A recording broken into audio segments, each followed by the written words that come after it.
Hey everybody, thanks for coming back for chapter 2. Mr. Tang here. No Penelope today, she's actually sleeping. Um, yeah, we are going to pick up right where we left off, Ghost chapter 2. So far, we were introduced to our character. Seems like a pretty cool guy, going through some things. Clearly, a history of something really heavy and traumatic. And I don't know about you, but I know that's stuff that I can relate to, right? We all are dealing with life, the way things have been going this past almost 2 years now, with the pandemic, with everything that we're dealing with. In your own experience is definitely going to come to the front of your mind right now as you're dealing with all these things in your own lives. And I just want you to know that it's okay. It's okay to have feelings. It's okay to go through whatever it is that you're going through. Just know that you're capable and that you will make it through. And these experiences will only make you stronger, really.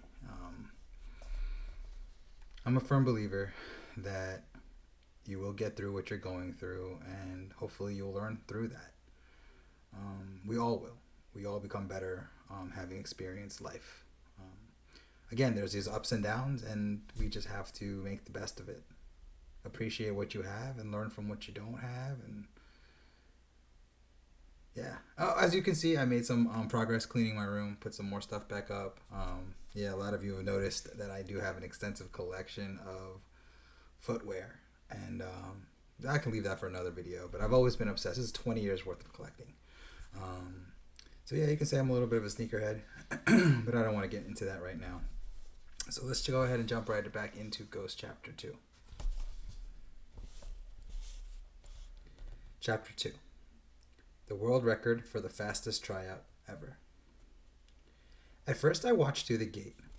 I was going to keep moving, but then I saw there were other people down closer to the track, hanging out, watching the practice, like moms and stuff. So I joined them. Well, I didn't sit with them, because that would have been weird. But I grabbed a seat on one of the other benches. My school didn't have a track team. Not that I would have tried out for it if it did. I was more into basketball. That was my sport, even though I never really played. Sometimes, on my walk home, I would stop at the court and see if I can get a pickup game. But no one ever picked me up. Mainly because the old heads didn't like running with kids my age.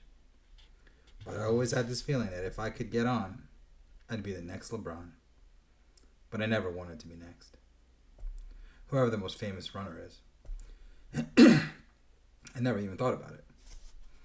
I looked into the world records book, and it said some dude named Usain Bolt is the fastest, but I never even heard of him. My dad never watched running on TV.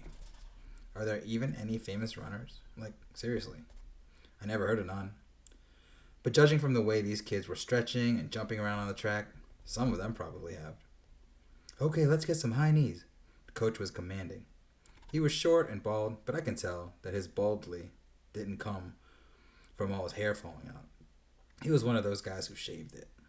Actually, he was one of those guys who shaved all the hair on his face, except his eyebrows, which wasn't a good look. He kind of looked like a turtle with a chipped tooth, wearing a hoop earring and a black whistle around his neck. Up, up, up! There were boys and girls around my age. Everybody dressed in shorts and t-shirts, holding their arms out in front of them, doing jump march kind of thing, slapping their knees to their hands. Come on, Sonny. It's only the second day of practice, and you're already slacking. The coach barked at the tallest boy out there. He was holding a clipboard and smacked it against his leg. Get him up! I sat with my feet spread apart so I could spit the sunflower seed shells on the ground between them. The salt was making me so thirsty, but I just couldn't stop eating them. On the track, the high knee things were followed by jumping jacks and some warm-up laps around the track, which seemed like a really bad idea to me. I mean, why would you run to warm up? You'd be tired before it's even time to race. Duh. Then all the runners gathered around the turtle-faced coach. Listen up, he said.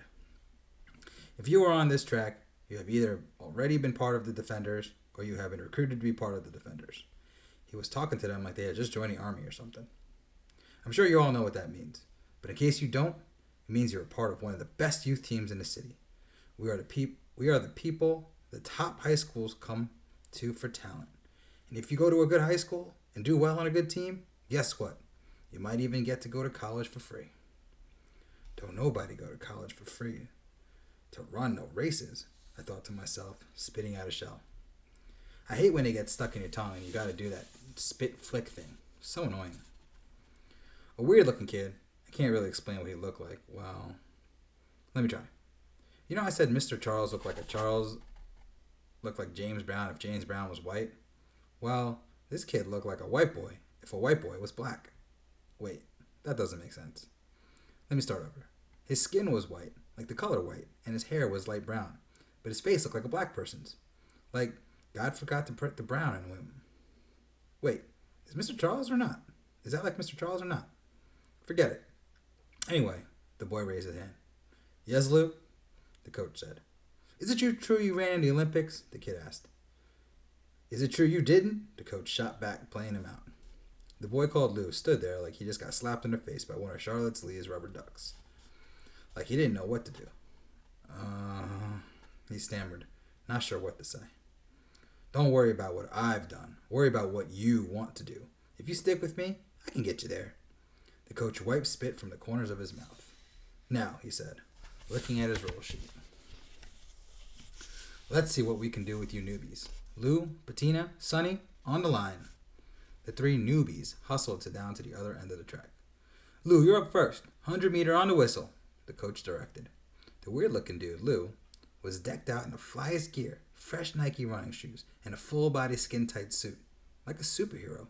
He wore a headband and a gold chain around his neck, and a diamond glinted in each ear. All the other runners stood off to the side as the coach put the whistle in his mouth. He held the stopwatch in one hand. Ready? He said through his teeth. Then he came short squeak. Beep! And Lou took off. It was quick. I mean, this kick was really fast. And when he got to the end of the straightaway, a woman who was sitting on the bench on the other side of the track jumped up and squealed and clapped like this dude was some kind of celebrity or something. I was impressed. Not enough to clap. Really, I was just happy something unboring was finally happening. But definitely impressed enough to stop sorting seeds in my mouth until he was done. Nice job, the coach said as Lou trotted back over to the side like a pro. Like this was no big deal. And he knew it. He glanced over at me. I spit shells on the ground. The coach also called a timeout and scribbled it down, but I didn't catch it. Next up was a big goofy-looking kid the coach called Sonny. He was the one getting yelled at when I first got there about not kicking his legs up high enough in the warm-up. To be honest, he didn't look like he could even walk in a straight line, so I figured this was going to be pretty funny.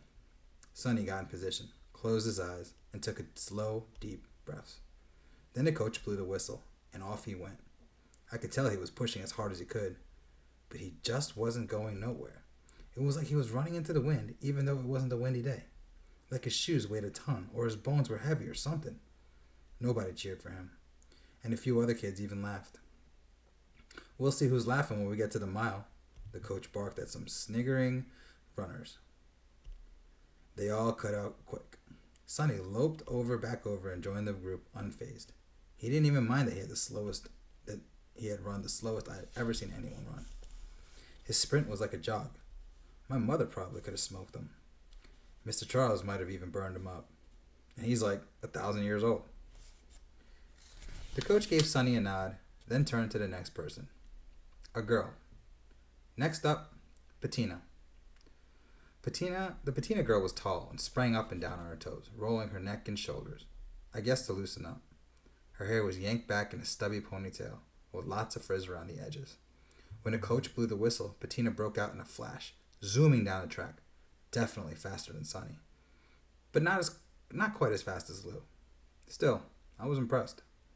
I mean, I don't know a whole bunch of girls who can run that fast.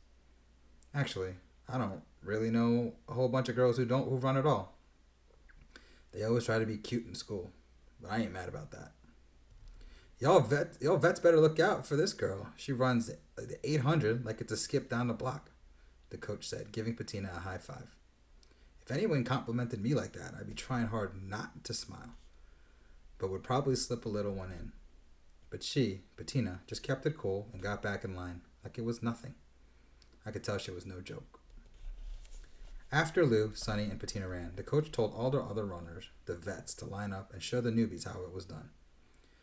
And on it went, the whistle blowing one by one, boys and girls on the line sprinting down the straightaway, each of their times being recorded. Some were faster than others. Actually, most of the vets were pretty fast, but nobody was faster than the pretty boy Lou. Nobody. And the coach kept saying stuff like, Lou's still the one to beat, which was kind of pissing me off because, I don't know, it just made me think of this kid Brandon at school, who always picked on me. Not even just me, though. He picked on a lot of people, and nobody ever do nothing about it. They just said stupid stuff like, can't nobody beat him. Same kind of rah-rah this bowling ball head coach was kicking about this kid Lou. It's just, I mean, he was fast, but honestly, he wasn't that fast. When everyone had taken their turn, the coach started over and gave everybody a chance to give it another go to see if they could beat their first time. So Lou was up for another go. He did the same cocky swagger over to the starting line, did a few stretches and jumps, and the lady on the other side of the track screamed again. The boy was just getting loose, and she was going off like he had done something. The people around her looked at her like she was crazy, obviously annoyed. All of his teammates looked on. Some of them seemed like to be bubbling with anticipation to see the mighty Lou run again. Others looked over it. That's probably how I looked. That's definitely how I looked. Over Lou, over Brandon, and over anybody else who thought they were unbeatable. Not to mention I was out of sunflower seeds, so I had nothing to hold me back from getting up and showing him that he really wasn't all that.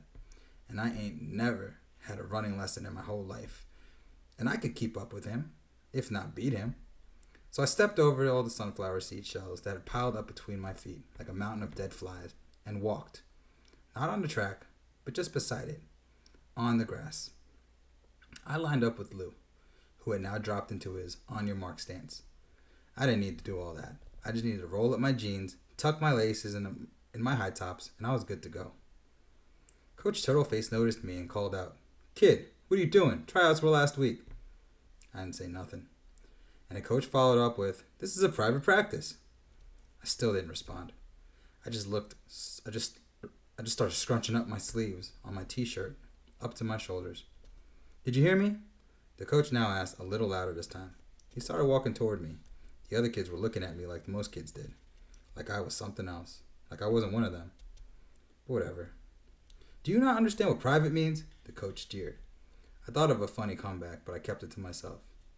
"Yeah, man, the track is for runners, not people who want to pretend like they're runners," Lou jabbed, now standing straight. He looked me up and down, then flashed an arrogant grin. "Just blow the whistle," I finally called back to the coach. He stopped in his tracks and glared. Then he looked at Lou before continuing in my direction. He pointed his clipboard at me. "Listen, you get one run, hear me? After this, I don't want to see you around here no more," he threatened. "This is serious business. You understand?" I gave him my whatever face and nodded. He pointed his stupid clipboard at me again, like I was scared of that. Please. Then as the coach headed back to the finish line, Lou shook his head at me and growled, "Hope you're ready to get smoked." This time I said, "Whatever," and gave my best ice grill to make sure he knew he didn't scare me. And he didn't. We were just running, not fighting.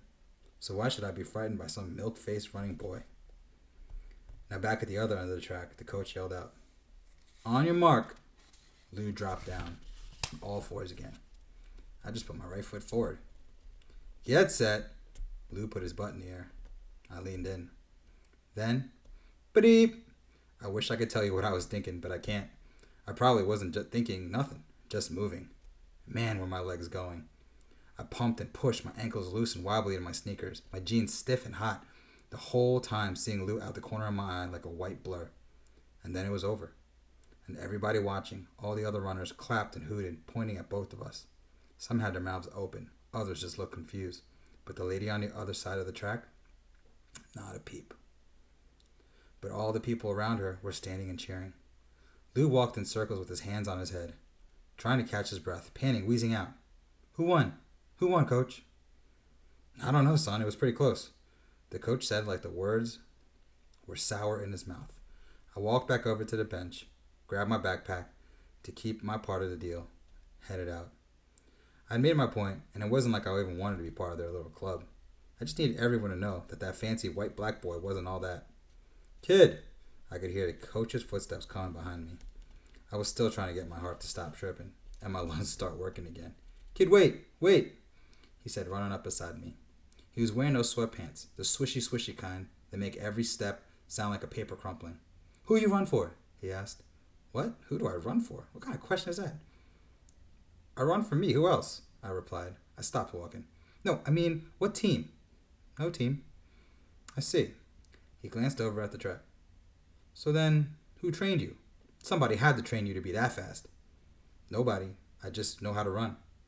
You just know how to run, he repeated under his breath, followed up by, yes. Yes, you do. Also breath talk. Look, I don't know you. What's your name? Castle Crenshaw, I said, but quickly clarified. But everybody calls me Ghost. By everybody, I meant nobody except me. That was my self-given nickname. Well, halfway self-given. The night Ma busted into Mr. Charles' store, Mr. Charles looked at us like he was looking at two ghosts. Like he didn't recognize us.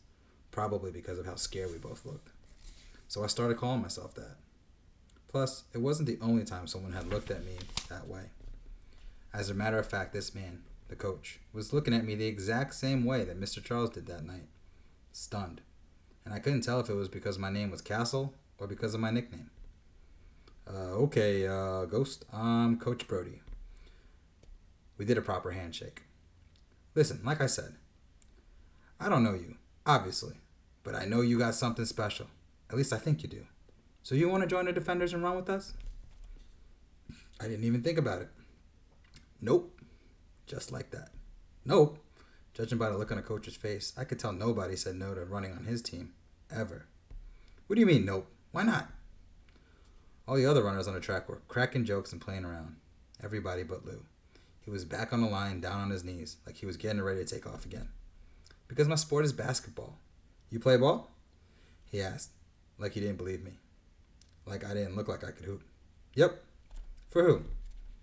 Why do you keep asking me who I do things for? I snapped. Mainly because I didn't play ball for nobody. Not yet, at least. But it was still in my plans. Plus, who was he to be all up in my business anyway? I didn't even know him. And he didn't know me. Look, even if I wanted to join your team, I continued, I would have to ask my mother first. And she's probably going to say no. So let me ask her, he cut in. Why do you care? It's just running, I said. Is that what you think? Coach narrowed his eyes. That this is just running? Yeah, I mean, what else is there? Ready, set, go. Run the end. I said like a robot. Coach let out a hearty laugh. The kind of laugh that sounds fake. Nobody really laughs like that hard.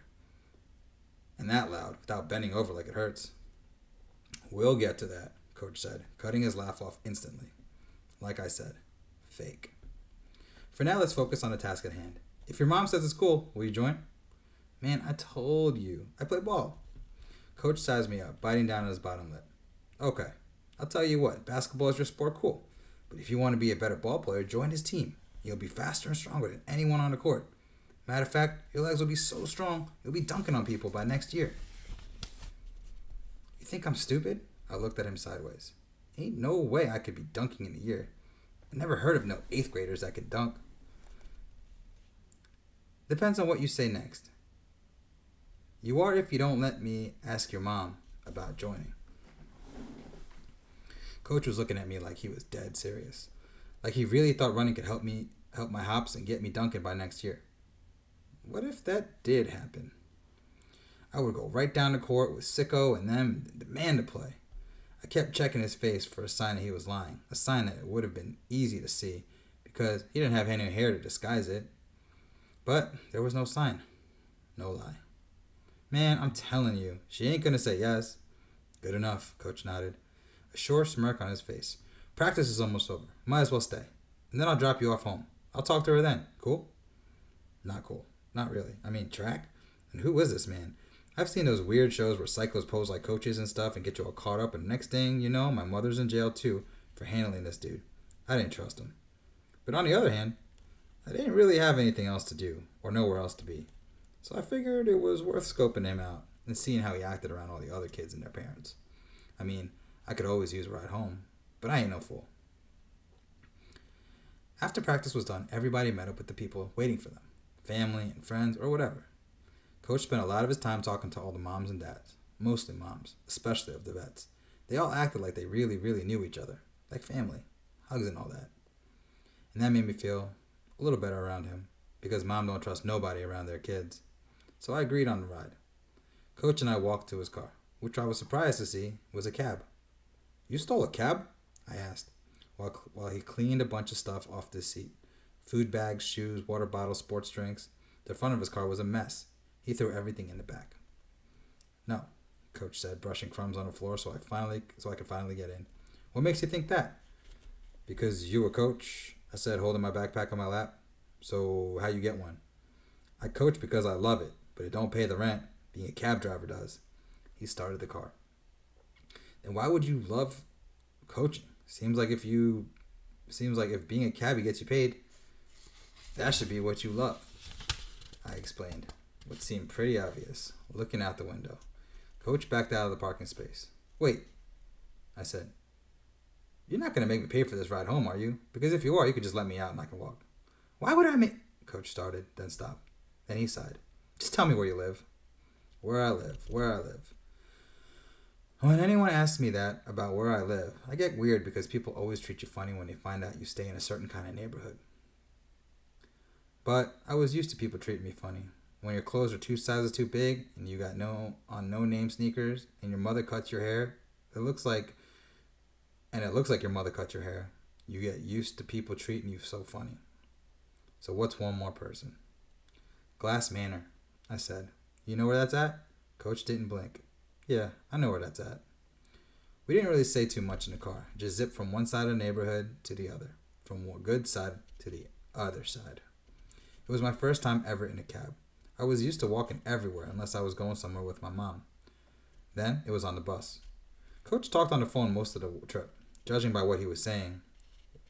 What time he'd be home, checking in to see if someone named Tyrone had eaten yet, asking what was for dinner. Made me think he was talking to his wife. I wonder what she looked like. Probably not too hot, since she married a man who looked like a chip-toothed turtle. Coach was saying something about gym shoes to the maybe wife on the phone when I noticed a woman walking in white scrubs, white sneakers, carrying a black leather purse big enough to fit a whole world in it, and her hair was cut like a boy's. I tapped Coach on the arm and told him to pull the cab over.